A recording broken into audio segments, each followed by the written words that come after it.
Muy buenas tardes, amigos del Coloquio Binacional Argentino-Peruano del 2024. Quien les saluda es el profesor y arqueólogo Jorge Gamboa Velázquez, de la Escuela de Arqueología de la Universidad Nacional Santiago Antúnez de Mayolo en Huaraz, Ancash, en la Sierra Norte del Perú.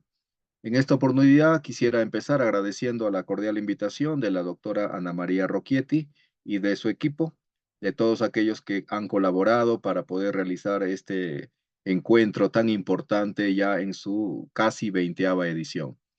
La ponencia que he traído en esta oportunidad se titula Los tiempos prehispánico tardío y colonial en el pueblo de Sillapata, Huánuco, Andes norcentrales de Perú. Como pueden ver en la imagen, se trata de un paisaje típicamente andino, de los Andes peruanos o Andes centrales.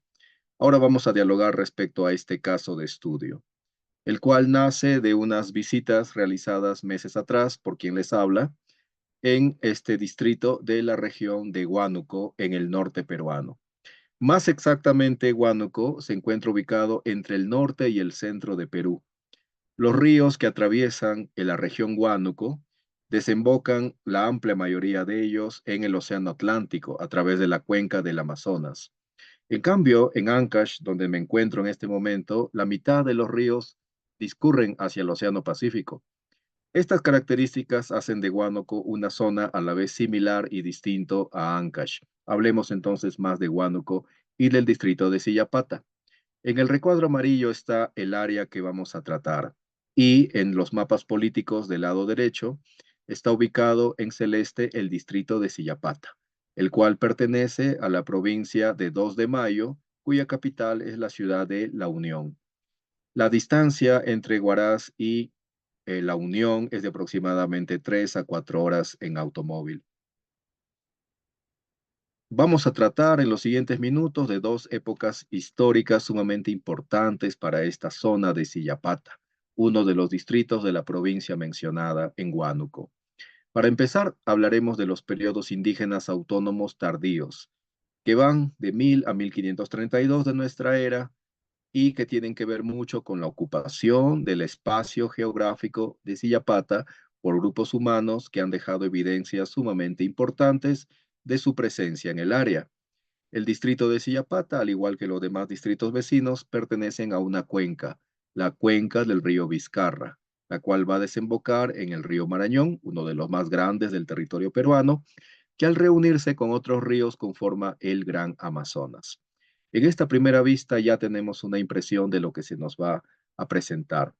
Edificios de piedra, como los que podemos observar aquí, que pertenecen al sitio de Geshgash, y a la distancia se puede vislumbrar el sitio de Yarpaj, ambos en el distrito de Sillapata.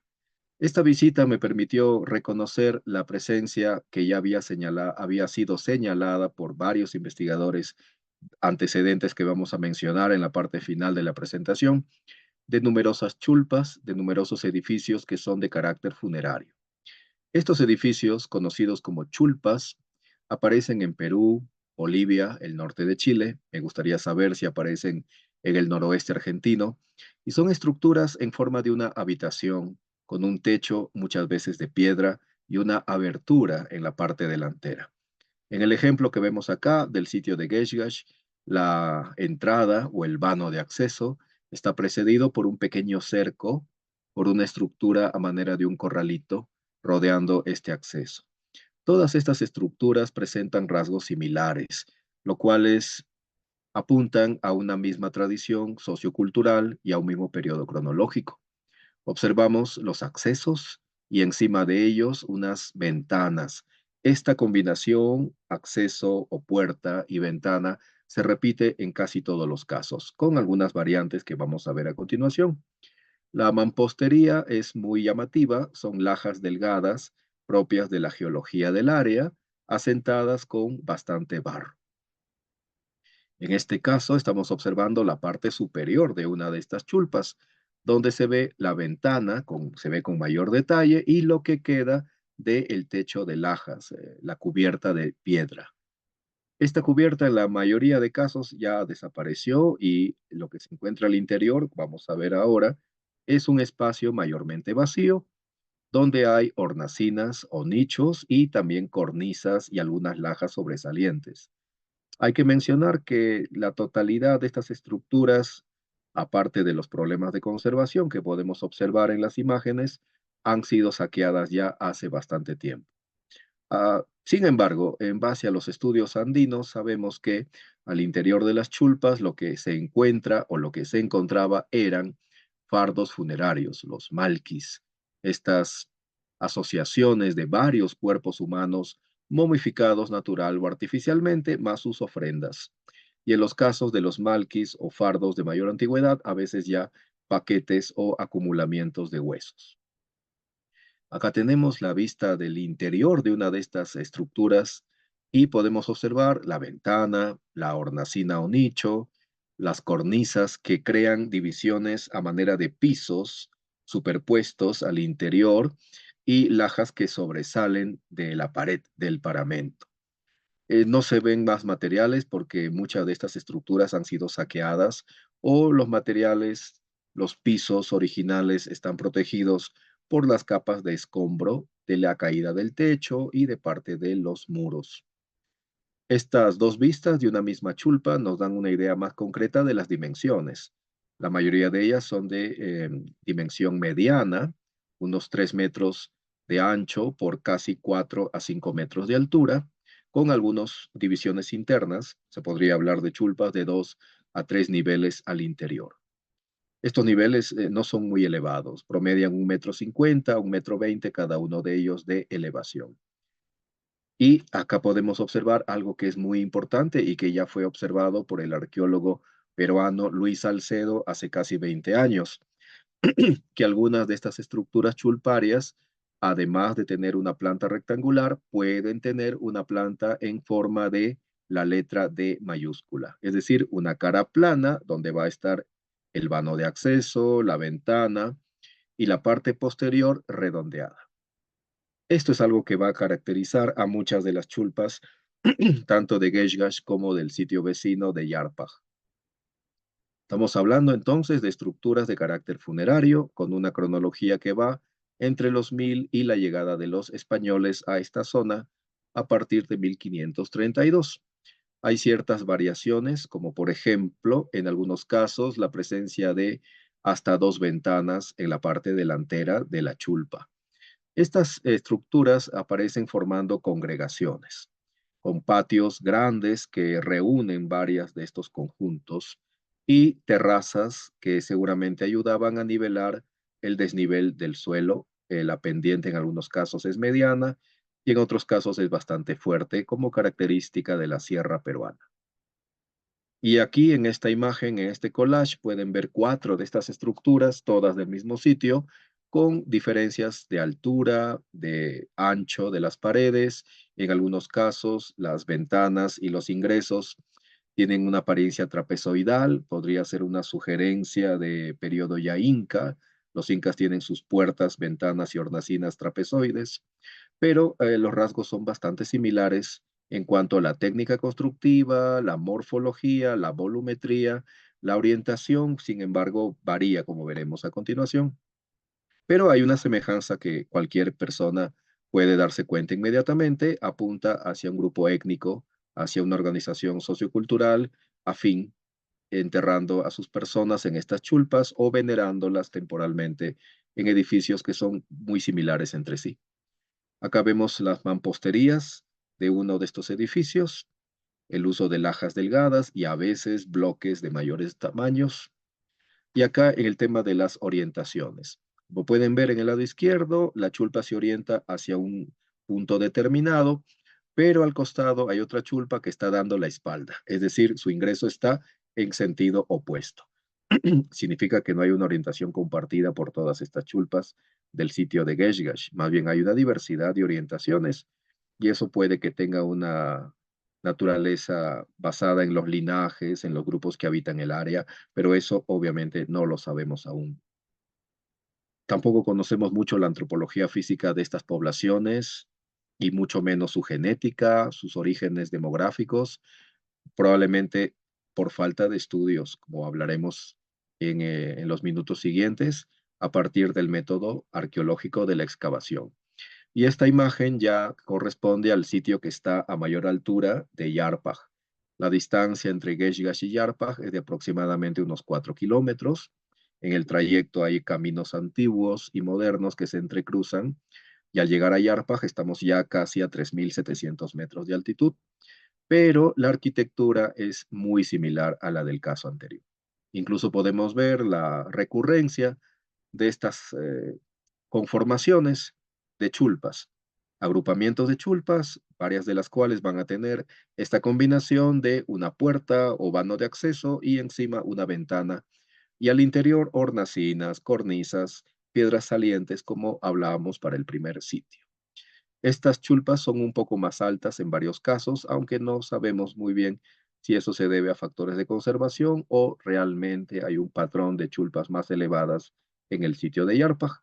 Eso se podría determinar con la medición, obviamente, de cada una de esas estructuras al detalle. Esta es otra de las vistas de Yarpaj. Pueden ver que aparte de las estructuras chulparias, hay bastante arquitectura, tipo terraza, patios, andenes, muros de división, con las piedras típicas de la geología local. Y esta es la vista. Con esto terminamos la parte ya de la época prehispánica tardía del área. La vista desde Yarpaj y se puede ver al fondo, a la derecha, el primer sitio, Geshgash, y a la izquierda, al fondo, el sitio de Sillapata, donde está ubicado el asentamiento colonial y republicano que ahora vamos a hablar un poco al detalle. Esta cuenca del río Vizcarra, como ven ustedes, es entonces geográficamente muy accidentada, también muy fértil para la agricultura, para la ganadería, y su ocupación humana se hace muy intensa a partir de la época prehispánica tardía. Los incas encuentran esta zona netamente habitada y obviamente van a dejar su huella allí. Sillapata del periodo colonial a partir de 1532, 1821 a la República Peruana. Podemos ver allí ya dos imágenes que son obviamente representativas de este periodo, ¿no? Un habitante, un poblador de Sillapata moderno y una imagen cristiana cuya cronología es incierta, pero puede datar entre la colonia tardía y el periodo republicano. La visita a Sillapata, la visita de los sitios arqueológicos prehispánicos fue complementada con la visita a la ciudad de Sillapata, donde los pobladores de manera muy amable permitieron observar, fotografiar e indagar respecto a lo que constituye el patrimonio cultural de este distrito, de uno de los muchos distritos de Huánuco. En la vista de la izquierda pueden observar parte de la plaza del poblado y al fondo la torre campanario, de la que vamos a hablar más en los minutos siguientes. Y en la imagen de la derecha, una parte ya del interior de la nave principal de la iglesia colonial y republicana de Sillapata, que conserva este magnífico arco de ladrillo y cal como soporte del techo de la nave. Y aquí podemos ver algunos detalles de este arco de ladrillo, policromado, con pintura mural que representa a San Pablo completo, y en el otro lado a San Pedro, del cual sobrevive únicamente parte de su cuerpo y la llave que caracteriza a este santo. Este arco de ladrillo es un elemento impresionante. Su cronología no es muy segura por ahora, pero todos identifican a esta iglesia como colonial y vamos a ver luego el porqué de esta afirmación tan contundente de los pobladores. Otras vistas del interior de la nave principal de la iglesia de Sillapata, varias imágenes de Cristo se presentan allí. En este caso tenemos un Cristo crucificado rodeado de manojos, de atados, de plantas silvestres, y ahí vemos también a una de las señoras de Sillapata rindiendo la veneración a esta imagen sagrada, la cual es recurrente en la iglesia de Sillapata, más algunas imágenes de vírgenes y santas que aparecen en un costado de la nave y que por la riqueza de su policromía, es el pan de oro, deben datar de la época colonial o de principios de la República. Los mantos que adornan a estas imágenes ya son más modernos. Y aquí observamos dos de los Cristos del interior de la iglesia, de diferente manufactura, seguramente con diferente significado, pero en ambos casos es recurrente en la veneración de la cruz y de Cristo. Y todo esto, lo que hemos presentado esta mañana, dependió en gran medida de la calidez, de la bondad de los pobladores de Sillapata, que recibieron a un visitante foráneo con total amabilidad y obviamente con el respeto del caso. La señora Evelina Albino Masco, su madre y otras personas más que aparecen en esta imagen fueron sumamente cordiales con el visitante y esa cordialidad se repite en cada uno de los pueblos del área, de la Sierra de Ancash y del área andina en general, así como también de la Amazonía.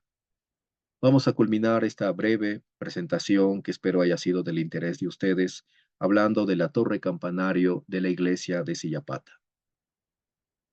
En esta torre campanario, pues hay algo que ya varios de ustedes deben haberse dado cuenta, la semejanza a nivel morfológico y a nivel de la técnica constructiva con estas grandes chulpas de Geshgash y de Yarpaj, semejanza que va a radicar en la técnica de mampostería, la utilización de las lajas asentadas con barro. Eso obviamente tiene una razón, la geología local, ¿no? Las piedras localmente disponibles. Pero la inclinación de los muros, la disposición de la ventana, la elevación misma de la torre son elementos similares. Ahora, las causas de esa similitud hay que tomarlas con mucha cautela.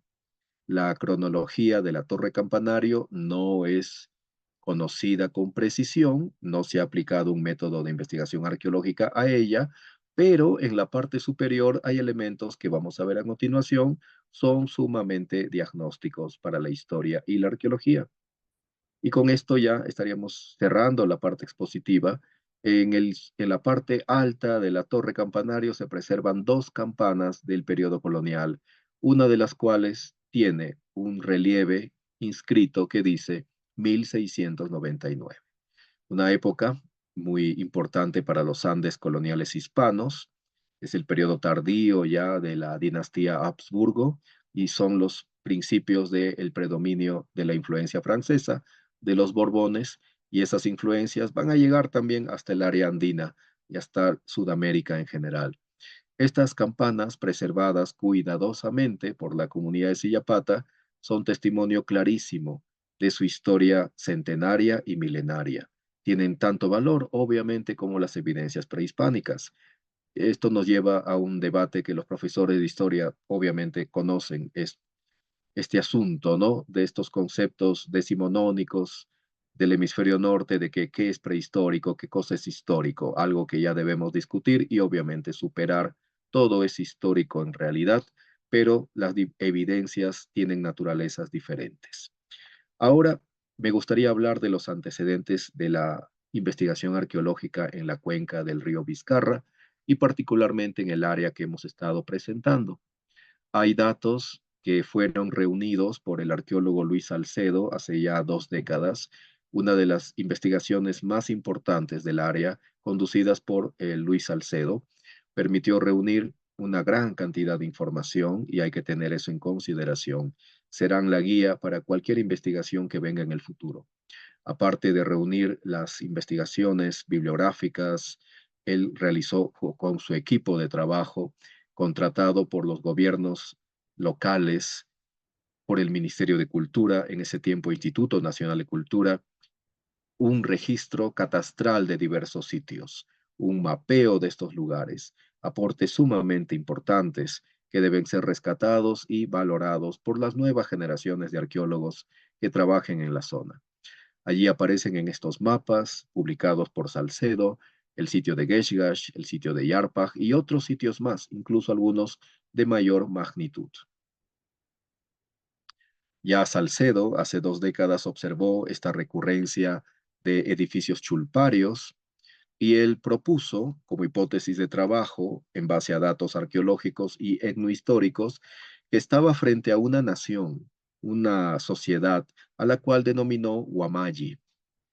Esta sociedad tuvo mucho énfasis, como otras del periodo prehispánico tardío, en el culto a los ancestros. Así que lo que más destaca de su arquitectura muchas veces son los monumentos funerarios. sin descartar que hay evidencias de habitaciones, arquitectura vial, ingeniería agrícola, etcétera. Miren este mapa con el cual culminamos la exposición, esperando que haya preguntas y comentarios de ustedes, colegas y amigos. Allí aparece la zona de la etnia Guamayi y otras etnias más vecinas que rodean a los Guamayi. En la propuesta de Luis Salcedo hay otras propuestas que han identificado a la zona Guamayi como más bien la tierra de los huánucos y otros incluso los han llamado la nación, la cultura yarobilca. Todo este territorio posee un gran potencial para la investigación arqueológica, etnohistórica y sociológica, es decir, para las ciencias sociales.